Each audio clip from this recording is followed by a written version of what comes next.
first, briefly describe the character you play in the film and in what ways are you similar and different from the character that you play? I play Maria Vasquez. Okay.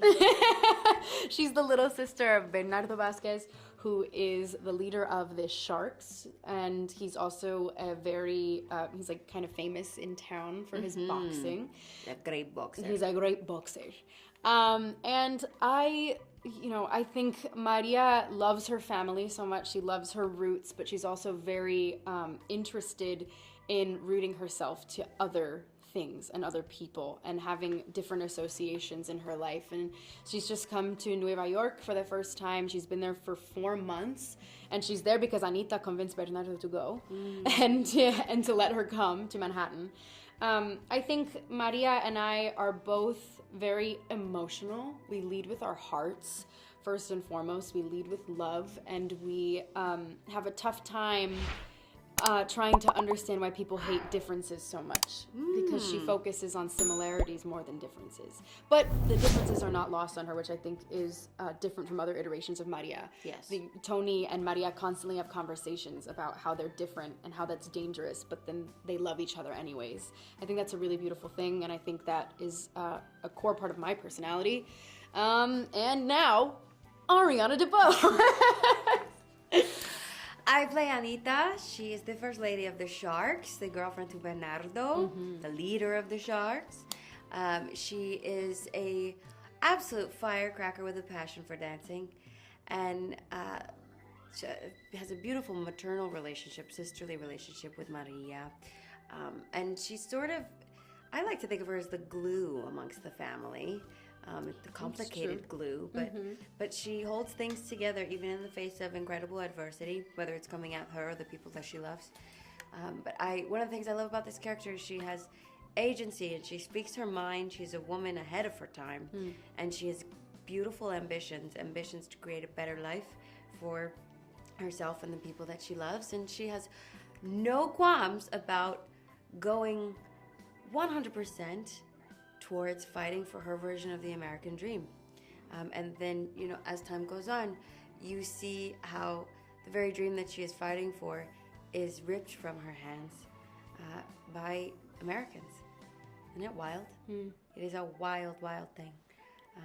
And I think that my ambition and Anita's ambition is where we are the most similar. I've never been afraid to fight for my dreams or speak my mind. And we both have a passion for dancing, and we believe in joy. I believe in joy and love above all things. And those are things that inherently make a great Anita. How familiar were you with the stage play and the earlier film prior to being cast? I watched the movie for the first time when I was 6 or 7 years old, and I was hooked. And I had the CDs and the records and CDs. the Arthur. Did you have the cassette? I did. Yeah, for sure. It was it was an integral part of my upbringing. It was Rita Moreno was the first woman I saw on screen who looked like me and who represented me, and I was so enraptured by her performance and by her as a person. She was a pioneer. We wouldn't be sitting here today without her and her leadership and her guidance. And then I played the role on stage when I was 16 years old, so I became very familiar with the source material on the musical side as well. For myself, I was familiar with the Robbins choreography, because I'm a dancer first, or I used to say that about myself. But I fell in love with the 61 film when I was a kid, sitting crisscross applesauce in my grandmother's floor, just glued to the television, watching the woman in the purple dance, just exude joy. And then I came to know her as Rita Moreno, and she was the closest thing that I could find at the time to a role model or a woman who I thought looked like me. Was the experience of being directed by Steven Spielberg anything like what you imagined it would be? And what, if anything, surprised you about it? No. It wasn't what I thought it would be, because I think we have this idea of him in our minds because his name is on so much. You can't go watch anything without Steven being attached. Animaniacs, Shrek, like everything. He has a hand in everything. But like I said, the most intimidating thing about him is his name. And the second you meet him, he's a human, he's generous, and he loves what he does for a living. And he also cares a lot. And he cared a lot about West Side Story. I didn't realize what a huge musical buff he was. That was surprising to me. He's like a little fangirl. He is a fangirl, and he goes to see all of the shows on Broadway. He loves to go backstage and talk to the cast. Yeah, I first met him at Hamilton. Yeah. And I was like, oh my God, thank you for coming to our little skit. And he was like, our little skit. I'll never forget it. And he had such a big smile on his face. Yeah, I love him. He loves it. I mean, and that's really important when you're so deep in how much you care about something, like in the way that I care about West Side Story, the way that we care about West Side Story, and to meet your match in that way creatively, someone who cares just as much, if not more, about the source material and doing it justice, it's a really beautiful thing. And Steven's he's the best. He's so beautifully collaborative, and I think that is what people don't realize, or perhaps he has grown to be more collaborative as his longevity in this industry lasts. Yeah. It's fascinating, because I think I was expecting a director to say, you should do it like this, and you should do it like this, and then you should move here, and by the numbers. And instead he said, how about you just go run wild? Yeah. And I said, that sounds great. Which, unless it was like a technical thing or a Janusz thing, it was very much like, let's do it and see where we go, and see what happens. And then we'll fine tune. This is great. Yeah. Would do it again. He's great. Call us. We're down. All right, what do you think makes this film relevant for today's audiences? It's this timeless for a reason. You know, it's lived for 64 years for a reason. No one has forgotten the music or the plot for 64 years for a reason. Well, and it speaks to lessons that we continually do not learn as a society. Yeah, history is doomed to repeat itself. That's what the story's really about. It's like, it's one of those things where you can tell it's going to be on loop. That story is going to be on loop because in our iteration, at least, Tony talks about how he went to prison for almost beating a kid to death. And that's exactly what goes on in our film. It's just going to keep happening until they finally have a conversation and they finally meet halfway. And there's a little glimmer of hope at the end when the sharks help to carry Tony's body with the jets into Doc's drugstore, and they mourn together because honestly they're really there for Maria, in my opinion, because she loses her mind in front of them. But it's one of those things where I think it's going to be a conversation starter and hopefully not a conversation ender, and we can... No, this film is the beginning of a conversation. In fact, it's like a reigniting of a conversation that had been started or restarted with the 61 film. And it's been going on. It's been going on. Not great. I think this film takes on so many large issues head on. It's a film that is courageous and brave in many, many ways. And like I said, it's the beginning of a conversation. It will not be the end. Yeah, for sure. What would you say your biggest challenge was in making this film? I would say my biggest challenge in making this film was not letting someone else's Academy Award stress me out. Yeah, that's real. That's real, and I always thought about that when I got to work with you. It was just like, she's a force, because it's a big feat. It's a huge task, and you took it on so beautifully. Well, and all of these characters have such a legacy, you know. They do. Both the original production is beloved, and the 61 film is beloved. But that doesn't mean there's not space for new interpretations. Indeed. And two or three things have to be able to exist at one time. Yes. And we were encouraged by Tony Kushner. Tony Kushner took on a huge feat himself, and you know, Arthur Lawrence's script is one of the most iconic scripts in musical theater history, and Tony Kushner was like, no. He was like, why don't we try this instead? Like, you're done. And it was great. And in the same breath, Justin Peck took on the Robbins choreography, that legacy there. Yeah. I will never forget, I ran into Jessica Lange at some premiere, and she was like, well, tell me about the choreography, because, you know, I was very good friends with Jerry Robbins. Jerry. And I said, I'm so glad you asked. Well. ... But it is beloved. But, you know, it is a Herculean feat to pay homage to something and then also go and recreate your, or not recreate, but create your own language and honor the bodies and the time that you're in now, right? It has to be allowed to inform the period piece. And Steven allowed us to do that as well as an admirer of the Robert Wise 1961 film. He has so much respect for that film, and it will always be an iconic piece of film history. Right. It's a product of its time, though, and it was time for something new. Mm-hmm. And now we reintroduce that to the next generation in hopes that they, in their 64 years, will make it again and do something wonderful with it. I'm sure it'll happen. And I hope they do. And we're part of that legacy. Yeah. And that's an honor, truly. Briefly describe the character you play in the film, and in what ways are you similar and different from the character you play? So in West Side Story, I play Tony. And Tony is a street kid from New York City, and he was a member of the Jets, but then he got into some trouble at a Rumble, beat up a kid pretty bad, and ended up going to prison for a year. During that time, he did a lot of self-reflection and thought about trying to change his life and put himself on a better path and be the man that he wants to be, a good man.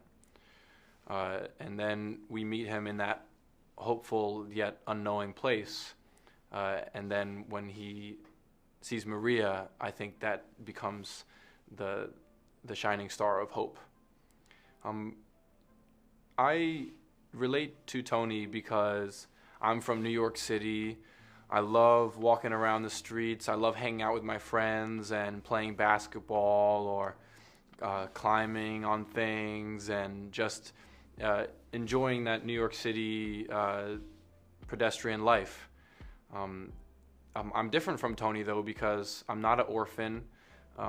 I come from a wonderful family that I love so much, and I'm lucky enough to be educated. And Tony is a very uneducated. He's an orphan. He comes from absolutely nothing. So, we have our similarities and, of course, our differences. Great answer. How familiar were you with the stage play and earlier film prior to being cast? So since the time I was a kid, me and my family have been massive fans of West Side Story. My father, when he was 17 years old, saw the 1957 Broadway musical with his brother, my Uncle Bob, and they both loved it so much. And growing up, I was always shown West Side Story, given the CD to listen to the original Broadway cast recording, and I watched the 1961 movie, and I loved the dancing, and I loved the grittiness of New York City in that time period. So yeah, I was a big fan of West Side Story, and now being able to be in this incredible production of it is just absolutely a dream come true. Was the experience of being directed by Steven Spielberg anything like what you imagined it would be? And what, if anything, surprised you about it? Working with Steven Spielberg, being directed by Steven Spielberg, was always a dream of mine. And I knew that it was going to be a very, very special experience. I knew that it was going to be, I was going to be pushed, and I knew that I was going to want to do the best work that I could possibly do. But I didn't know what a gentle soul he was, what a loving person he is, how supportive he is of everybody, how if he gives you criticism, he never makes you feel bad. He always just wants the best from you, and he makes everyone around him feel so supported and loved, and he is just the greatest leader.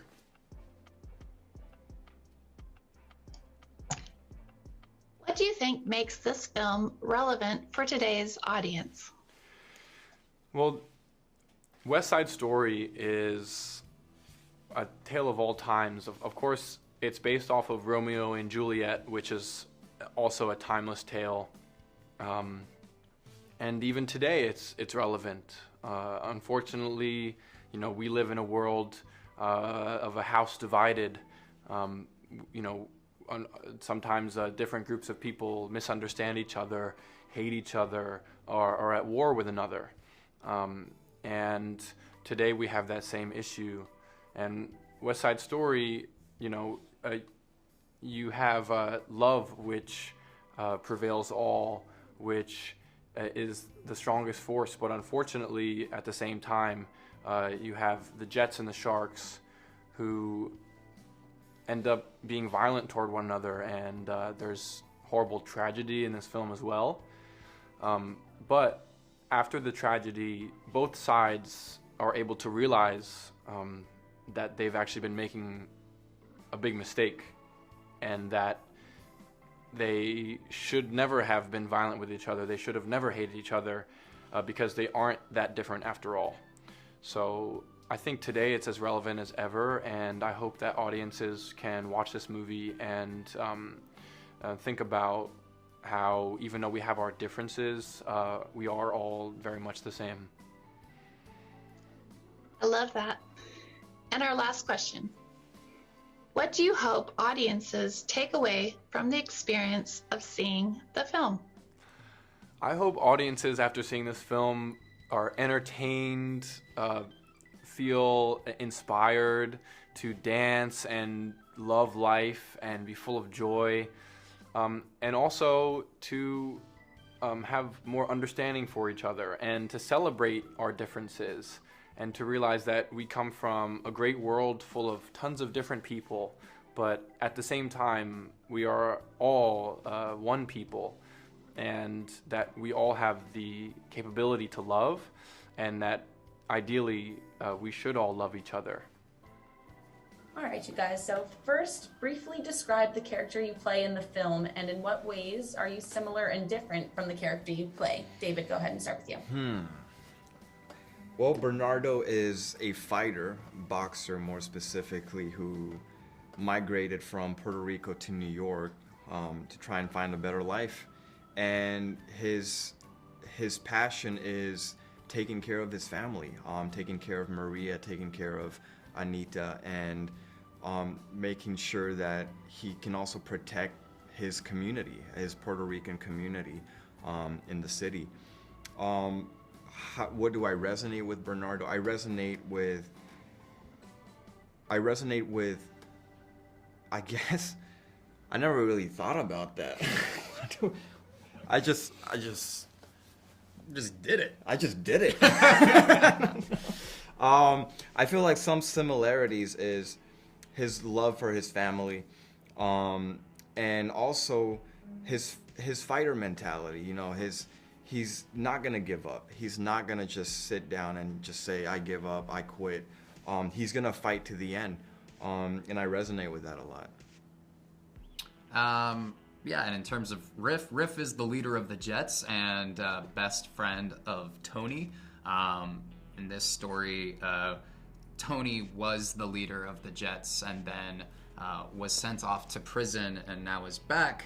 And basically Riff's entire story in this is to try to get Tony back to be a part of this tribe, this family again. And Tony wanting to be different and not wanting to go back to that toxic place, and wanting to change and wanting to be a better person. And the conflict throughout the entire film is Riff's inability to recognize that in Tony, and his lack of love, I think, of understanding that this guy is wanting to do something better, and he sees something more for himself, whereas Riff doesn't. Where do I relate to Riff? One of the fun things about being an actor is finding those pieces that you really didn't kind of know existed, and exploring that, tapping into different shades of your own personality and who you are. And I honestly think, for me, one of the most exciting things is that when you don't relate at all, you can empathize, you can understand where that character is coming from, and the challenge is to just understand enough where you are that kind of person. That's the trick of it, is to morph yourself, to evolve, to change yourself in order to portray that. Fantastic. And how familiar were you with the stage play and earlier film prior to being cast? David, go ahead and start. I was definitely familiar with it. I wouldn't say very familiar. I do remember seeing it when I was a young kid back in 2009. I saw it on Broadway, and I absolutely loved it. And I remember walking out and thinking, oh, I'd like to do West Side Story one day. I don't know how or where, but I'd like to do it. And then I really started to dig more into it once I got the role, and I was just fascinated because there were so many intricacies and so much depth that I hadn't even been aware of before, that I was becoming aware of now. It just made me fall in love more and more and more with the story, to the point where even after I'm done with the whole thing and I watched the movie, every day I discovered something new about West Side Story that I didn't quite fully understand before. And I think that's what's so beautiful about the story. I just wanted to snap, Yeah. That was it. That's all I wanted to do. You're a great snapper. Thank you. I had a lot of practice. No, I grew up with the film. I've seen the stage production. Yeah, I'm familiar. Familiar with the snaps? Yeah. Yeah. All right, and was the experience of being directed by Steven Spielberg anything like what you imagined it would be? And what, if anything, surprised you about it? Oh, can I start? Yeah. Okay. It was not what I had imagined it to be. I was actually very nervous going into it. I was thinking that this was going to be an overbearing director. I thought that this was going to be a Hollywood production of it all, very produced. I thought that I was going to have to just kind of show up and be a prop. That has happened in the past, unfortunately. As an actor, you're kind of just say, hey, wear that, stand there. It went totally beyond that. The truth is that Steven was the most giving and kind and collaborative director I might have ever worked with. He let the reins off and just let me run wild, and he allowed me to step in, do the work, give him stuff to work with so he could go and morph and make this thing what it is. It was the best experience artistically. Yeah, for me it was, I think, exactly the same. I went into it thinking that, Steven was going to be this kind of director that was going to give me almost like line readings. Like, this is how I want you to say your line. This is how I want you to act. This is where I want you to walk to. And then I show up on set and he's like, all right, just do the scene. I'll be here. And I'm like, wait, I have to choose everything. Like, I have to choose what I want to do with this role completely. And it was scary at first, but it was also beautiful because he just gives you a paper. He just gives you a blank canvas and he gives you a pencil. And he says, just draw whatever you want. Just create whatever you want. And then I'll see how I can mold around what you just created, which is a beautiful thing. And I think Tony Kushner is actually also kind of the same. He kind of studies you as a person and as a character, and then he'll adapt what he's trying to say depending on what you're bringing to the table. So what I loved so much about this is that they kind of just let you do your thing, and then they mold around what you've decided to create. And it was not at all what I expected. I love that it was like that because it makes you grow as an artist, and it makes you have to trust yourself and believe in yourself. So it was perfect. It couldn't have been better. Firstly, briefly describe the character you play in a film, and in which ways are you similar and or different from your character? Well, I play Sergeant Krupke in West Side Story, and in what ways am I similar or different? First of all, I think it's interesting to note that he's a sergeant in this version, which I'm all for. I'm very happy about the promotion. And I think in terms of my ability to say that I'm like him, hopefully comes in the sense of empathy that I hope to create with the character. What I hope for in this version of Krupke is to see a guy who's doing a job and trying to do it in a way that is helpful and not hurtful to his community. And hopefully, I'd like to think that I try to live my life that way as well. Jay, how familiar were you with the stage play and earlier film prior to being cast? I was familiar more with the movie than the actual stage play. I'd only seen the stage play once as a kid in a community theater production. And so that's my only theatrical point of reference. The film was something that I had referenced and experienced more often. And of course, finding out that I was going to be a part of this version, I immediately rewatched it again. So, but to be totally honest with you, I think the way that the musical is most in my consciousness is simply through the music and my familiarity with the score, and just how that music has become a part of the fabric of our culture, really. So the music was the one thing that I could definitely I gravitated to. I was never a real dancer. I appreciate it, and I'm in awe of Jerome Robbins and what Justin Peck has done with this. But the music for me was the thing that was most prevalent and most, in my mind. Excellent. And how was the experience of being directed by Steven Spielberg?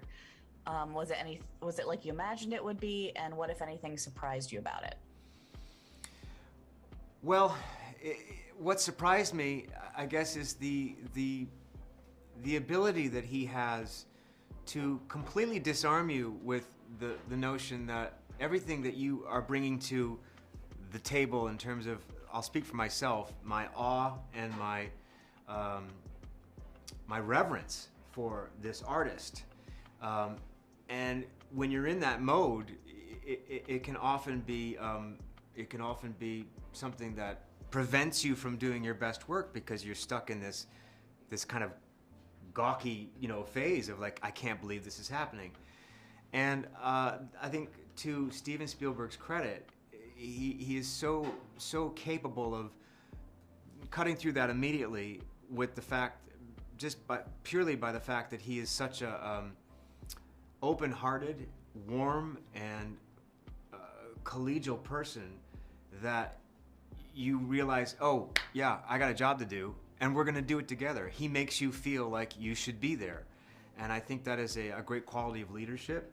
It's a great part of his success, I think, in creating communities that are gonna be there and wanna do their best job. So I shouldn't be surprised by that, because everything I read about that kind of prepared me to think that was true. But then when you experience it, you're so happy that actually is the case. They say never meet your heroes. It doesn't apply in this case with Steven Spielberg. What makes the film relevant for today's audiences? Well, the relevance, I think, starts with the idea of love and wanting to see love survive and to succeed and to find a way to flourish. That is something that is never going to go out of fashion, and that is something that we as human beings are always going to want to see happen.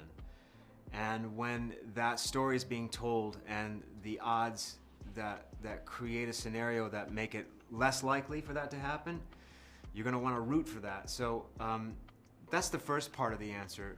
The second part, obviously, we're living in a time now where we're so divided politically, and also by the way we can, oftentimes keep each other at bay because of the color of one's skin, or how someone talks, or what they look like. All of these superficial things that have nothing to do with community and just being together. is a huge part of this storytelling, and so that is, you know, you'd be foolish not to mention that in terms of where we are right now, because I think we have a long way to go to get better at that. And I think this story is something that will educate people, and in the sense that we have a long way to go, and let's get to work. What would you say was your biggest challenge in making the film? I think my biggest challenge was for me personally, was trying to find a way that Krupke could be function as the comic foil that he is intended to be, and hit those beats and serve that purpose, but also be someone that can't be just dismissed as a cartoon or someone that's just not the butt of a joke. I was hopeful that the time you got to spend with this character and this guy would allow you to believe that he was a real person doing a real job. And so I think that Steven and Tony have created the perfect combination of those two things, so that you get both of them. And to me, that's what really made me smile and feel really proud that they allowed me to do that. I'm so proud to be in this movie. What do you hope audiences take away from the experience of seeing the film? Well, when you go see a movie or any film or any play or musical, you want to be moved. You want to leave feeling something that you didn't feel when you walked in.